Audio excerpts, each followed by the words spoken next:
What a world, this is the No Rhyme or Reason podcast. I'm your homeboy WordPlay TJ, and I'm joined by my homie Icarus Gray. We deliver to you a dope conversation where we talk about everything for no reason at all. Tune in every week just to hear that conversation.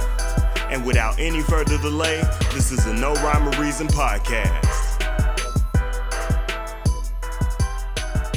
And we're live.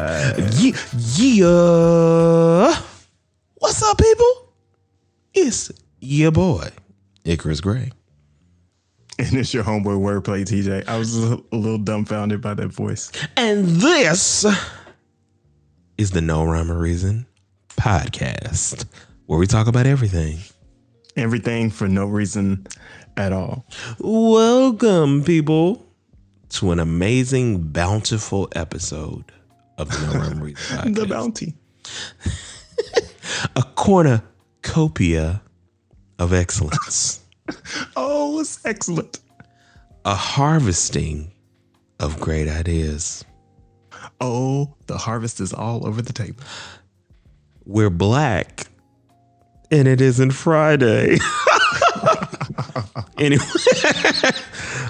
Anyway, with all of my terrible corny puns, if you haven't guessed already, Cornucopia puns. yeah, we're here to talk about Thanksgiving. Yes. It's almost I wish we had time. a turkey sound. Gobble, gobble, gobble, gobble, gobble, No. gobble. No. Gobble. That ain't it. No one. Oh, okay. All right.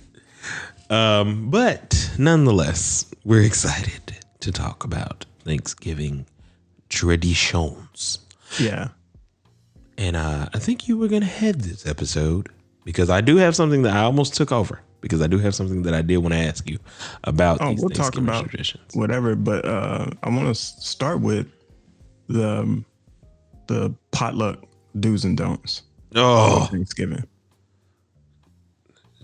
just do not have your animals around your food while you're cooking. Transparent people. That was the first thought I had. Like, I saw that Kev on stage thing, and I have like literally been driven to madness. Like, so instead of stopping the cat, we're going to record the cat. Why do you do that? I don't understand it. I feel like if it were a restaurant, right, people would be mad. And if that's the case, then apply that same logic to your home. Please. Simple. But then again, they eat like that because I guarantee you whatever they're bringing today is stuff they eat normally. Oh, it's fine if you're feeding yourself. Yeah, but you're feeding other people. Also, rule number 2 on my list. If your coworkers are black, add 2 tablespoons more salt than you normally would. Just a little bit. Have you seen the the episode of SpongeBob? Mm-hmm. Where he's never had any, one of the characters never had any flavor on stuff. Yeah. And then when they do, I think this is SpongeBob. And then when they add like a sprinkle of whatever it is, it instantly like makes them go ham on their taste buds. I'm maybe thinking about the wrong cartoon, but I feel like in my head he was like just a pinch or something like that is what I hear in my head, but I don't know if that's even maybe something there. Maybe. Who knows? Tell us in the comments if you if you know what we're talking about. I'm gonna search it because I'm so curious. Well, while you're searching, I'm gonna give a couple more of my don'ts. Do's. If you're going to bring something and you're vegan, understand that there are good vegan options. don't just pick your favorite, like most obscure reference. Like you don't always have to bring the vegan lasagna, the vegan burgers. If you make the most legit fire salad, bring that. If you make the best like warm potatoes with avocado and like some sort of hummus, like you can bring the hummus. Like bring the hummus. You don't always have to bring I'm gonna show y'all that my vegan lifestyle tastes like your lifestyle. You don't just know your strengths. Yeah, don't get in that bag every time. And don't put sweets in savory things. Don't do that. Oh, what else do I have in terms of these potluck do's or don'ts? I told you guys to add salt. I let you know that don't add anything sweet to the savories. Also, if you know somebody, if you can't cook, you don't have to bring nothing. But if you know someone who does and they're amazing, just pay them or give them the ingredients and bring that. Yeah, order it from a restaurant or something. Like, you ain't got to take it. Like, we ain't got to be your first chance. Or you can bring the cups and the plates and the silverware.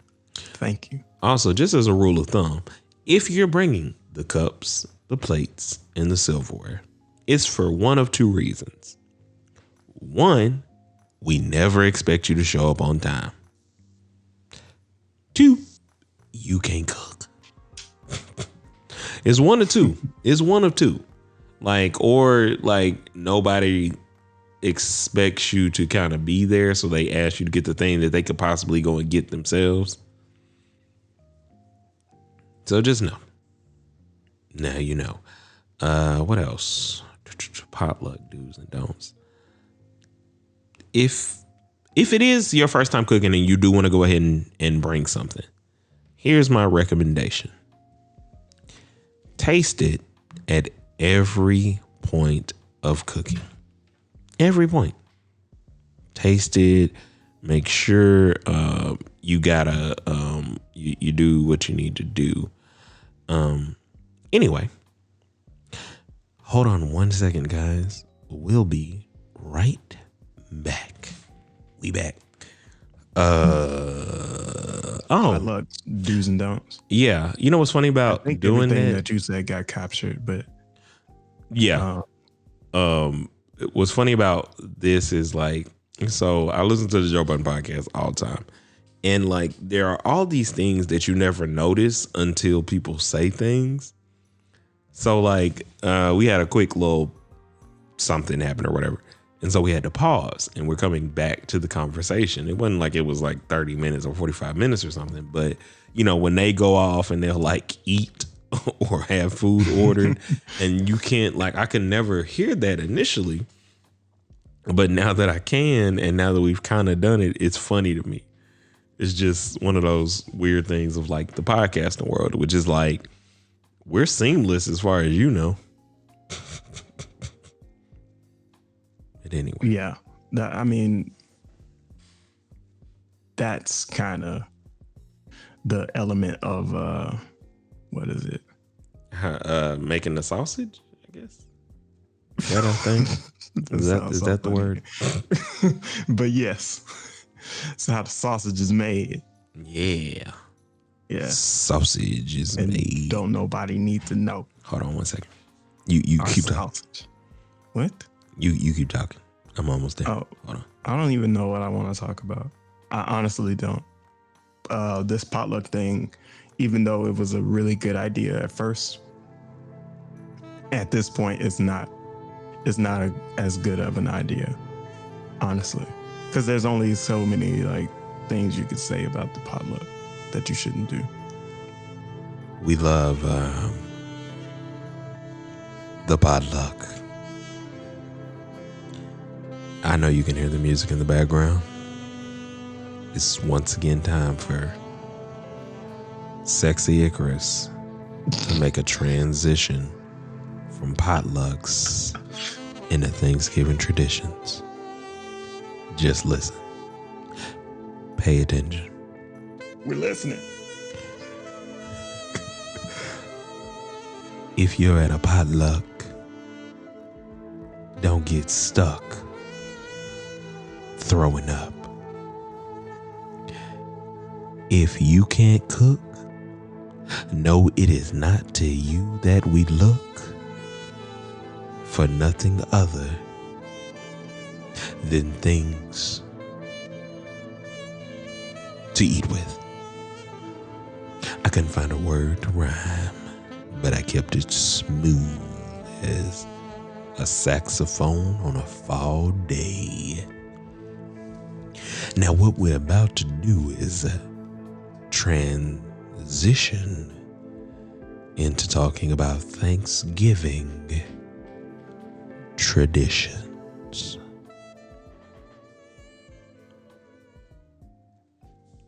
I'm a little taken aback right now because I had no idea this was happening. I didn't either. I just was like, ooh, okay. Gotcha. I'm creating these characters. Traditions. So what traditions? Because we've had conversations about traditions before, but what I wanted to do and what I'm thinking about this year will be the first year that we attempt one of those Friendsgivings. So that will be a new tradition for me. What is a new tradition that you think you might start, like when you have kids, or now that you're married, something that you would want to start with Miss WordPlay? So I think that boils down to what kind of happens and what sticks, right? Number one, we got to start the tradition of actually having our own Thanksgiving, right? Right. First. And then from there, how are we going to navigate logistics for Thanksgiving, right? Yep. Knowing that our families are in two different places. Is that going to be a thing? Is it not going to be a thing? It is definitely a thing. I'm just going to tell you now, it's a thing. But here's a compromise that has stood the test of time. Mm-hmm. You alternate. So like, you can take Thanksgiving, she'll take Christmas. Then the next year, she'll take Thanksgiving and you'll take Christmas. That sounds, well, no, it's not necessarily expensive. It makes it a little bit easier. Like initially it can be, because because this will be y'all's first Thanksgiving as a married couple, which is important on a lot of different levels, just because people want to see you.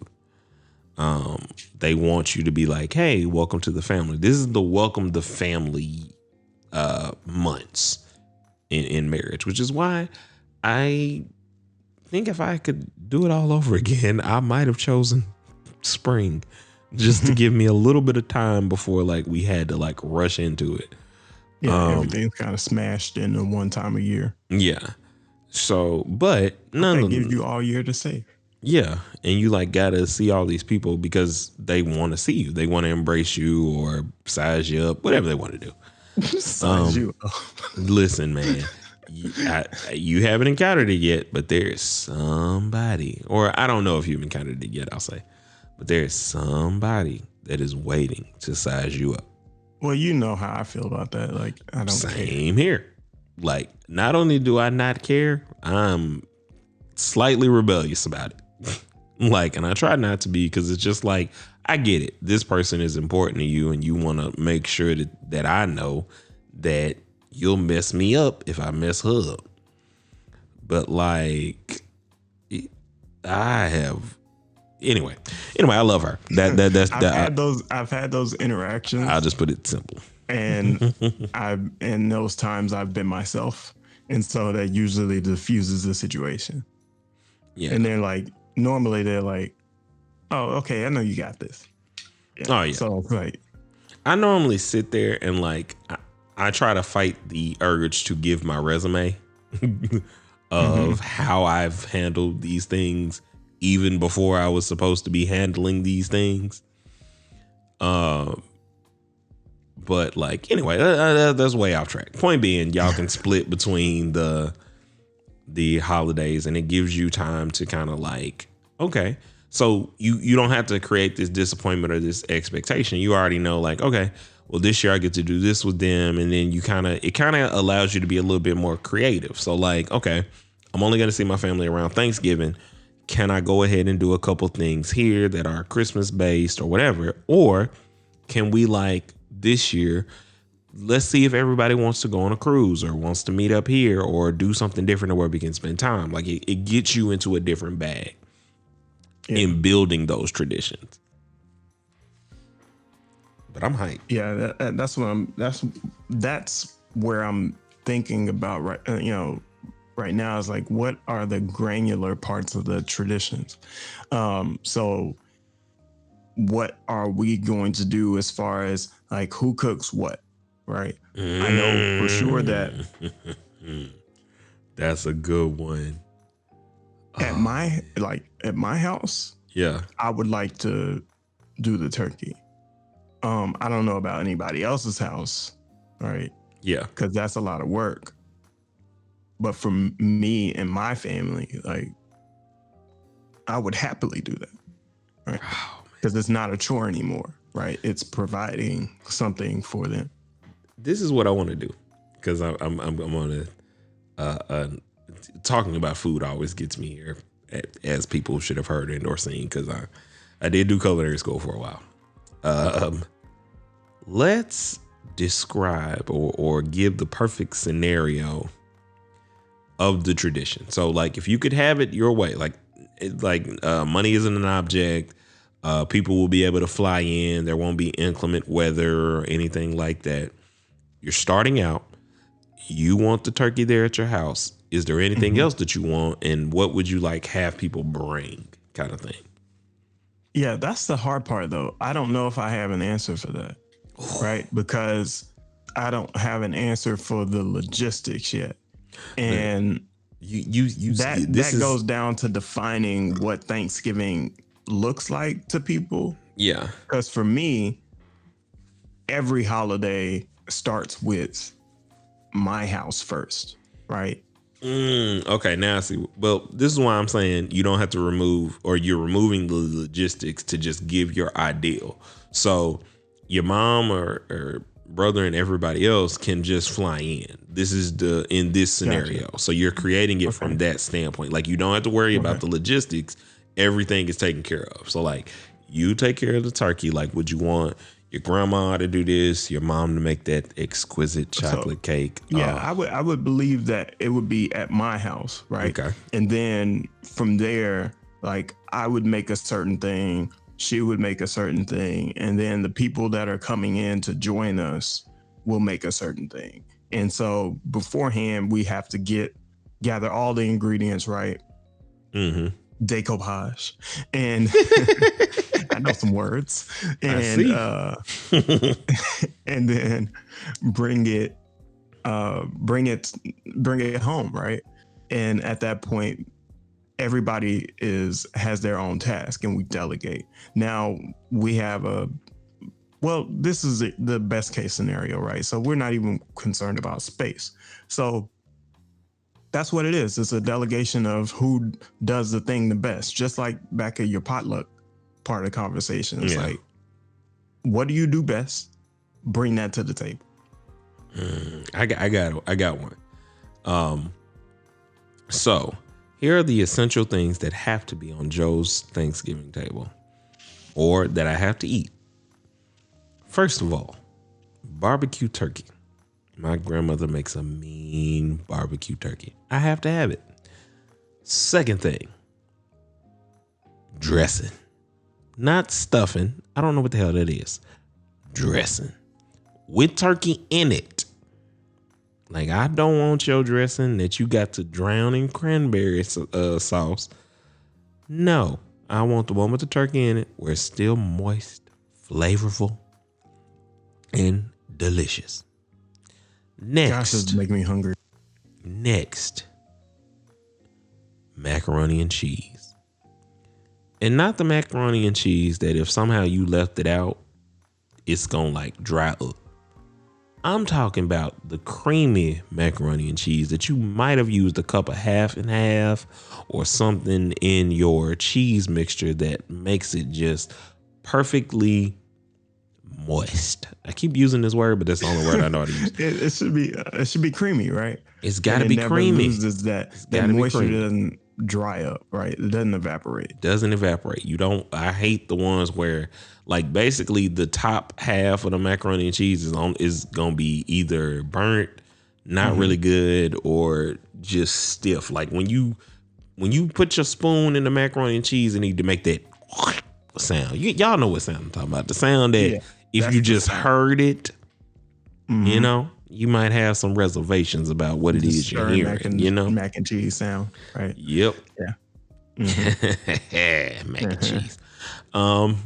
That would have been perfect time for your music, but my God, you're right. No, nope, because then it would have been too obvious. We can't go back now. We cannot go back. Fast. Okay, so pro tip: I would like to know how to do this mac and cheese, right? Because I feel like there's some inconsistencies with mac and cheese recipes from year to year, right? Pro tip: so you will use a form of dairy. Of milk of some kind. If that's almond milk for you, sure, figure that out. I don't know, don't care. But milk, you could use cream cheese, a different mixture of cheese, but you can also put your cheese and stuff together in a pot and then like pour the sauce over top your, you can either par cook the noodles if you want to like let it finish and soak up together, or you can cook it all the way and then just add your cheese mixture at the end. But at some point, it should still be aqueous, right? Which is the major issue. Yes, where people run into trouble. They put on so much actual cheese, right, that it doesn't have the properties to not solidify again. And it's not the right types of cheese. Like sometimes you're looking for Velveeta to do things that a Velveeta can't do. It wants to be solid. Yes. Right? You know, it kind of wants to hold together. Whereas like in my theory, like if you just put together your sauce, and this will give you more control because then you'll be able to see what happens. How does this cheese melt? Like Parmesan is not a cheese that melts the way you think it should. Neither is mozzarella. Mozzarella kind of melts like, you know, like we see with pizza, but then it's stringy and not as like liquidy. And you kind of want a liquid, creamy cheese mix. Right. So cream cheese. What about evaporated milk? A little bit of that will go a long way. That's more so the tried and true use of like when you're using Velveeta, it'll be Velveeta evaporated, little evaporated milk, seasonings if you're gonna add any, and that's about it. Paprika, son. Paprika is more like there's taste there, but it just adds a little florally type taste. I think you should it should only be a little bit. It's really just for the color and for a light bit of the taste, but it's for the color. I wouldn't, me personally, I'd exchange paprika for like fresh cracked pepper. Well, I like lots of pepper, like a lot. Copious because it helps balance out the milkiness, the creaminess. Yeah, and see, that's what I'm like going for. Like a lot of time, I like heat, so add some pepper. I probably end up adding Tony Saturates to mine just because I love it. I put that on everything, like, and especially because I have like the regular kind and the bold. No, because it also adds salt. So if I need salt, I can just add that. The bold kind that I have adds the real heat, and you use very light of that unless you just want to be burning. But so we got mac and cheese, we got turkey, we got dressing. Next thing I need, and I can interchange these because I like them both the same. Green beans or greens. Now, What about mashed potatoes? Well, mashed potatoes are like more like I'm happy if they're there, but I'm not like expecting them to be there. If they're I'm gonna there, have they the need to mashed be potatoes, fire. I honestly want. This is a horrible thing to suggest to like the home, Mm. but KFC mashed potatoes. Oh my God, they're so good. Like I That's what love their I wouldn't even gravy. go buy I wouldn't even make it. I would just go buy a bunch I of love their KFC gravy. mashed potato. If I ended up there, I'd have to get that mashed potatoes and gravies, and this shows how much I love carbs. They also have the best potato logs that don't come from K Hall. Like their potato logs are fire. But yeah, so we bring that in. I said greens or green beans. With the green beans, I specifically have to have my mother's green beans, which she puts her foot in, which she basically like makes this. She puts a whole turkey leg in there, like some chicken stock, and then she like breaks it down. So when you're like eating the green, like it, man, listen, we told her because we called them her funeral green beans because that seemed to be the only time she make them. And we finally got her to make them without there being death surrounding it. And it was like, oh, this is everything. Green beans of death. And then with the greens, I personally prefer if you have a mix of turnip, kale, mustard. I've heard that that's like amazing. Majority of the time I've had like turnip and maybe mustard mixed together. But the kale hasn't been in there yet. I don't think my folks like to mix them at all. The mixing, I promise, is A1. Like I've had some, it's A1. Because the bitterness of a mustard green or a turnip green with the smoothness of like some kale, it completes, it rounds out the flavor. So we got from the top, turkey, barbecue turkey to be specific, dressing. We got mac and cheese, and now we got green beans and greens. The next thing that has to be there, homemade rolls. Just, you can bring the Hawaiian rolls. I'm fine with them. But like, if you give me a homemade roll, a homemade biscuit, homemade bread, anything that is about to sop up all the juices from this food, I'm in heaven, and I need a lot of them. I prefer cornbread. And I don't want to sop up anything with my cornbread, honestly. Yeah. I mean, if you get my cornbread wet, I'm mad. You wanted the Malcolm X meme? Definitely one of those. Yeah. So anyway, so I got that. That's the whole plate, and then like for dessert, I need pecan pie. Like sweet potato pie is fine, but pecan pie is what I need. And I've recently learned how to make cheesecake pecan pie. And it's life. Yeah. At some point in time, there's gonna be a meme that's like, if you don't like to get your cornbread wet, you might be a psychopath. I guarantee. There's probably already one out there. But anyway. Probably. So long story short, I think I want to end on like giving an outlook for the traditions, or at least my outlook for my traditions, and you can do the same if you have something to share. What I want to do for Thanksgiving and Christmas is I want to get this, especially when it's on us, I want to have this warm feeling where me and Kanae get to like kind of like cook together. And we have like this moment of where, you know, we're looking forward to this. And eventually we'll share with our kids. But initially, like, we get to cook. And I haven't shared this with her. I'm sure she can probably hear me in the bedroom. But we cook, and we have this special thing that we do every year, just something that we do. And that's the thing we either bring and share with people. That's the thing that we eat. But just having this special thing that we do together, that's cooking, because we both love cooking in this way. And finding that thing that we can do together will be the best part of what I can expect from our traditions, and then being able to share that with kids and whatnot. That's pretty dope. Yeah, because you know I love cooking. Because all I feel is that, you know, it should be. It starts with home, and then it kind of moves outward from there, and then we'll build our traditions over time. Right. A tradition I do want to start, though, now that I'm thinking about it, before I close, is that I want to be able to like play games with people that want to play games. Yeah, there should be an element of bonding. Because my family, we do board games, and we'll play like certain games like on the TV or games that I found on my PlayStation for us to play.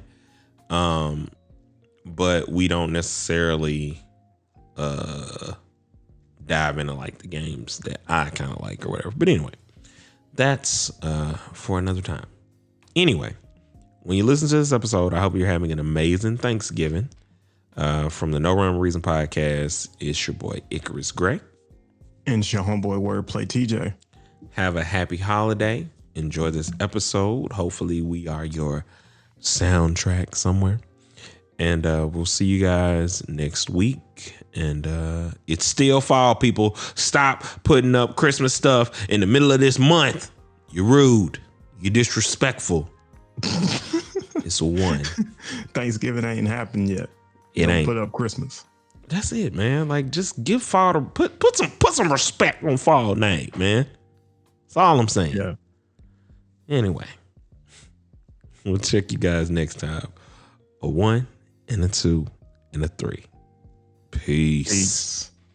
No Rhyme or Reason is an On the Map music group production.